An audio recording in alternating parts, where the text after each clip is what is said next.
Ito ang Birmania, isang kaharian kung saan sagana, tahimik at payapa ang pamumuhay ng mga tao. Anak ko, anong gusto niyo? Magiging hari o pari? Ako po, Ama. Gusto ko po maging hari. Ako rin po, Ama. Siguro, Ama. Hari na lang din.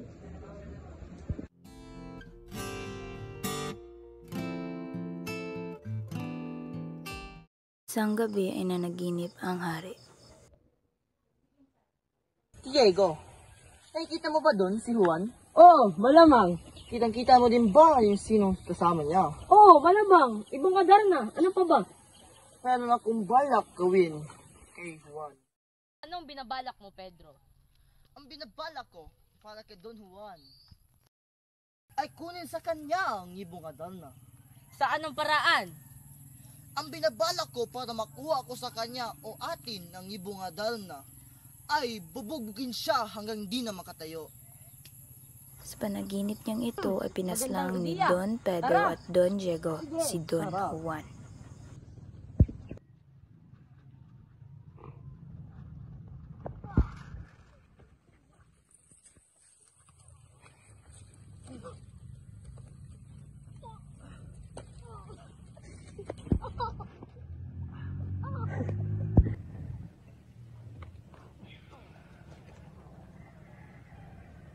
Saan natin ito itatapon?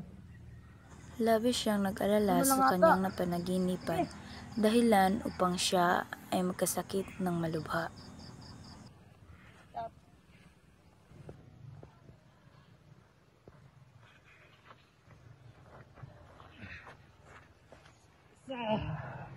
Dalawa, tatlo.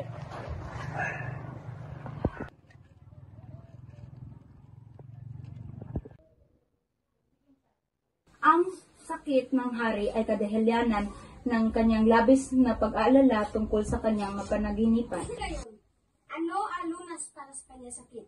Ang lunas para sa sakit ng hari ay ang awit ng ibong Adarna. Tatagpuan ito sa bundok Tabor, sa punong Piedras Blancas. Kaya dapat isa sa anak ng hari ay maglalakbay upang kunin ang mahiwagang ibong Adarna. Anak kong Pedro, pwede ba ikaw unang maglakbay para kunin ang ibong Adarna? Opo, mahal kong ama. Para lang sa iyo. Unang naglakbay ay si Don Pedro, ang panganay na anak ng hari. Tatlong buwan na naglakbay si Don Pedro upang matagpuan ang landas patungong bundok Tabor.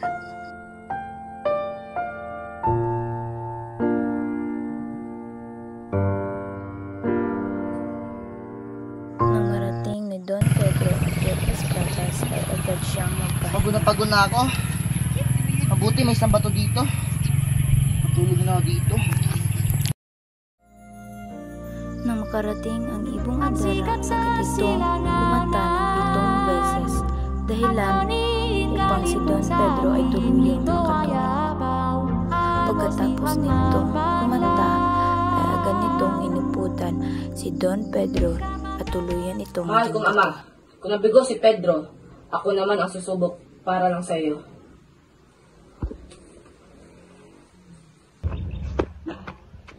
Kung nabigo si Don Pedro, ako naman ang susubok para sa trono.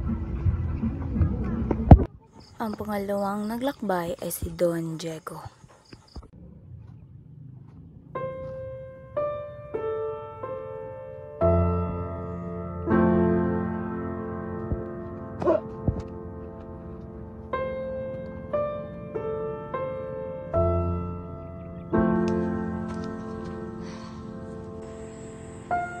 Pedro? Ano ba yan?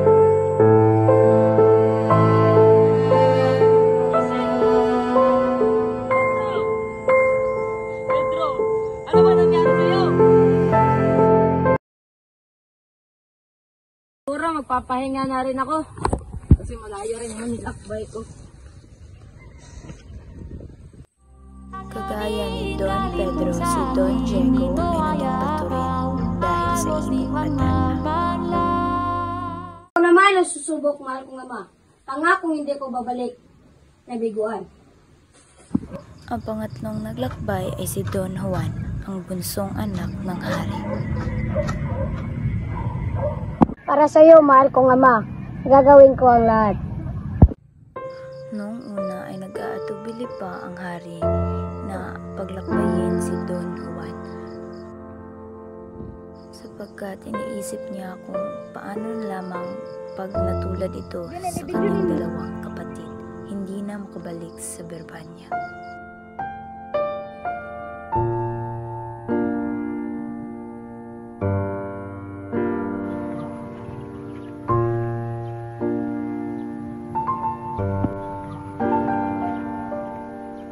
Sa kanyang paglalakbay ay nakakita siya ng leprosong ermitan. May mga handog ko sa pagkain ka.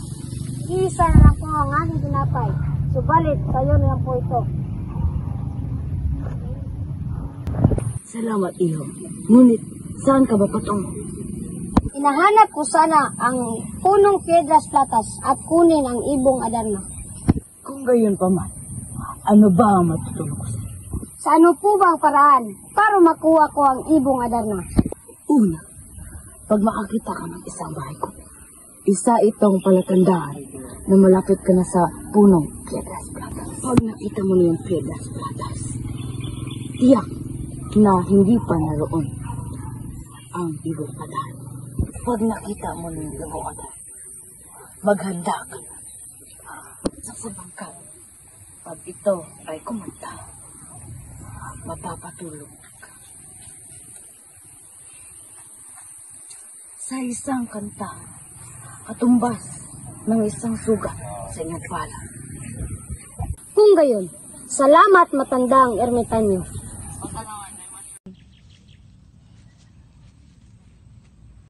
Nasaan na ba ang Piedras Platas? Tinulungan ng leprosong ermitanyo si Don Juan kung paano kunin ang ibong Adarna at kung saan ito matatagpuan.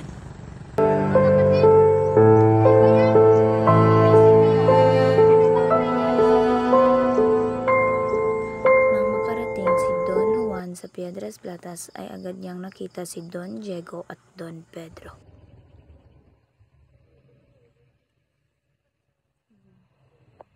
Sa wakas, hindi ko na ang ibong Adarna.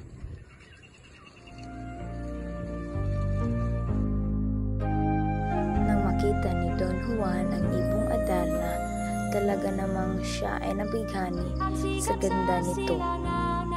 Habang ito ay kumakanta, ay talaga namang inaantok na si Don Juan.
Matapos kunin ni Don Juan ang ibong Adarna ay agad niyang pinuntuhan ng kanyang mga kapatid.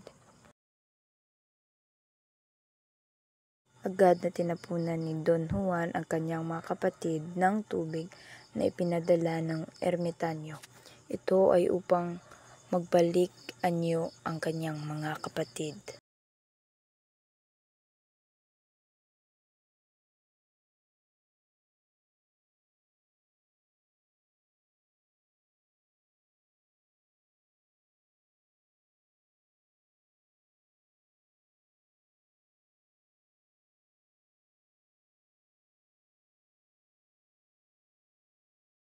Pagkatapos noon ay pumunta siya sa bahay ng ermitanyo. Opo.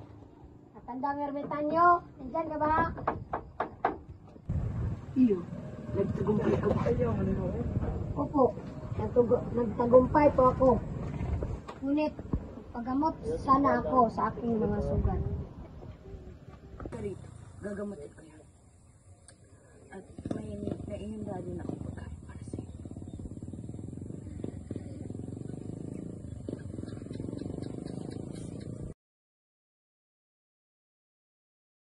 Pagkatapos sa pangyayaring iyon ay hindi naman talaga maiwasan nila Don Diego at Don Pedro na magselos kay Don Juan dahil sa kanyang tagumpay. Kaya sila ay may masamang balak na gawin kay Don Juan upang ito Diego, ay mapatumbas. nakikita mo ba doon si Juan? Oo, malamang. Kitang-kita mo din ba yung sinong kasama niya? Oo, malamang. Ibang Adarna. Ano pa ba? Meron akong balak gawin kay Juan. Anong binabalak mo, Pedro? Ang binabalak ko para kay Don Juan ay kunin sa kanya ang ibong Adarna. Sa anong paraan? Ang binabalak ko para makuha ko sa kanya o atin ang ibong Adarna ay bubugin siya hanggang di na makatayo. Magandang ideya. Tara! Sige, tara.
Thank you.